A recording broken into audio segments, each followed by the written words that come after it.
Now time for the 7 things you'll be talking about today. Number 7. Alabama Attorney General Steve Marshall has applauded a New York appeals court that completely spiked the $464 million civil fraud penalty against President Donald Trump because the penalty was obviously excessive. Donald Trump has declared this to be a total victory. Not really. I think the ruling is still there, but the penalty was obviously excessive and political and nonsensical, so they blew the whole thing up. I don't know. You tell me I don't have to pay $464 million. I'll take that as a win as well. To celebrate, Donald Trump took pizzas to the National Guard soldiers working in Washington, D.C., and kudos to those guys in Washington, D.C. No murders in like multiple days for the first time in a very long time. The American media must hate that. If only a couple more people could have been murdered in Washington, D.C., then they would have had a much better argument for why this was such a bad idea that they did it. Why do you guys got to stay alive, guys? Number 6. The University of West Alabama's president claims he is in full compliance with the Alabama's anti-DEI law, despite a video quoting a dean of student services talking about how there are loopholes that the school exploits to continue their DEI ways. This is putting lawmakers on the spot here. It really is. And I want to know what they're going to do about this. Are we going to make them follow the law or not? Or why would this guy say this if they weren't actually using loopholes to get around DEI? They clearly are. There's got to be a penalty here. There's got to be some kind of penalty somewhere. And it can't just be the president going, no. That guy's wrong. Well, if he's wrong, you should fire him because he's embarrassed the institution. If he's not wrong, they should fire you. Number 5. An Alabama mother is advocating for reforms to the state's youthful offender law following her son's tragic death and a judge's decision to cap his killer's jail time at 3 years. State Representative Phillip Pettus is working on a law that will do just this, as is laid out here. But the 19-year-old that was killed in a DUI crash is spurring the mother to do this. Nolan David was a University of South Alabama student. He was killed in November last year when a 17-year-old crossed the center line at an estimated 170 miles per hour, striking his vehicle.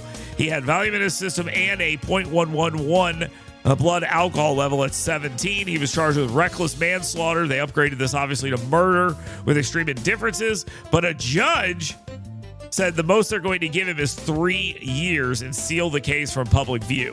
Yeah, there's a problem with the law that allows that to happen, and hopefully they fix that. Number 4. The Trump administration's review of visas for all foreigners puts an estimated 55 million people at risk of deportation. Now, they're looking at their visas and they're saying, should we have this person in this country? Is this to the benefit of America to bring these people into this country? It says they will be subject to continuous vetting, as they should be. And if their visa is revoked, they will be subject to deportation. Okay, that's important. That's exactly what should be happening.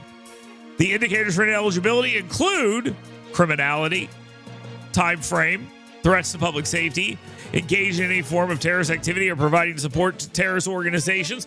All things that should get you run out of the country. But for some reason, man, this is really freaking the media out. They don't like this. They can put these people out of the country for being terrorists? What does America become? Number 3. Former Vice President Kamala Harris is scheduled to visit Birmingham in October to promote her campaign memoir, Why I'm Such a Loser. Oh, wait, that's not what it's called. Hold on, let me make sure I get this right. Oh, it's called 107 Days. Why I'm Such a Loser. Okay, that makes more sense. It makes more sense.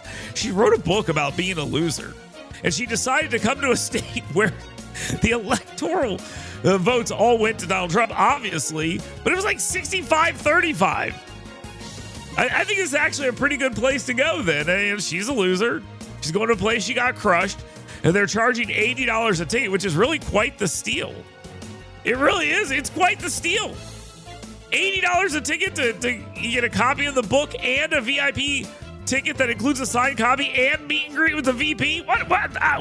Oh, those are a little more. I was going to say, I'll pop the $80 for that.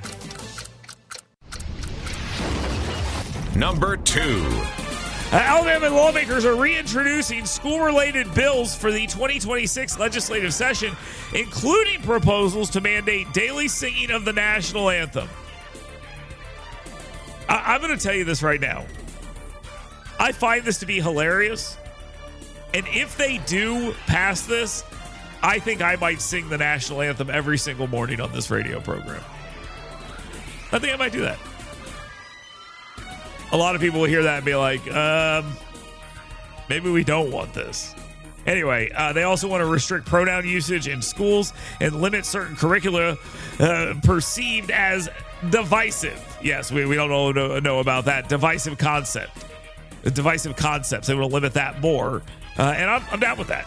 I'm down with it. They haven't gone far enough on this. They need to continue going as far as they possibly can. And yes, they're doing the thing where they roll it out slowly so they can vote on it 15 times. I'm a fan. Now, time for the number 1 thing you'll be talking about today. Russian President Vladimir Putin issued formal demands to end the Ukraine war that include no NATO membership for Ukraine, which is a no-brainer. That was obvious. No Western troops on Ukrainian soil. That's a bit of a change there. And the surrender of a bunch of regions that you don't know anything about. The Donbass region. Russia says it will return some Ukrainian land that it currently holds. So that, I guess that's the land swap that we've been talking about. Okay, we have the land that Russia holds and land Russia was unable to get, swap some of that. It appears that President Donald Trump might be over this. I mean, it really is. There's a headline that says Trump steps back from Russia and Ukraine peace talks for now. U.S. President told top advisors trilateral meeting would take place after the leaders of the two countries have met first. So it appears that Donald Trump thinks this thing is going in the wrong direction. Interestingly, U.S. Representative Gary Palmer has come out and said that, look, we got to be clear here. Putin wants a regional or a world war. That's what he wants. He wants a regional or a world war. So we have to be aware of this as he gets older and older and older. Maybe he doesn't actually want peace. It's an interesting twist on this conversation. But I told you before, I'm not convinced Putin actually wants peace, and I stand by that. If he walks on this and doesn't do something here, then yeah, we've got a much bigger problem. Much bigger problem. This looks like it is falling directly in Putin's favor, and it looks like he's still like, yet. That seems like that's where we're at. Hopefully, I'm wrong. I trust me. I want to be the guy going, oh man, they got it all wrong. I was very optimistic about this. And I want it to work. I hope it does. But I was very, very, very, very, well, I guess I wasn't optimistic. I want to be optimistic. I guess I was pessimistic about this. But I'm hoping it works out. I don't necessarily think that it will.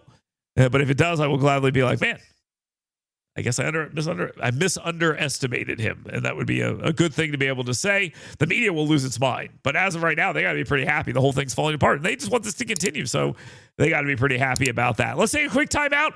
We got a lot more to get into today. State Senator Arthur Orr will be with us here in just a little bit. Yaffe will be with us as well. I've invited 2 critics on the program. They've, of course, both bitched out. But the door's still open. We'll see what happens. Stay tuned. Get WVNN's Dale Jackson's 7 Things You Should Be Talking About Today right in your email box every morning. Go to yellowhammernews.com and sign up today.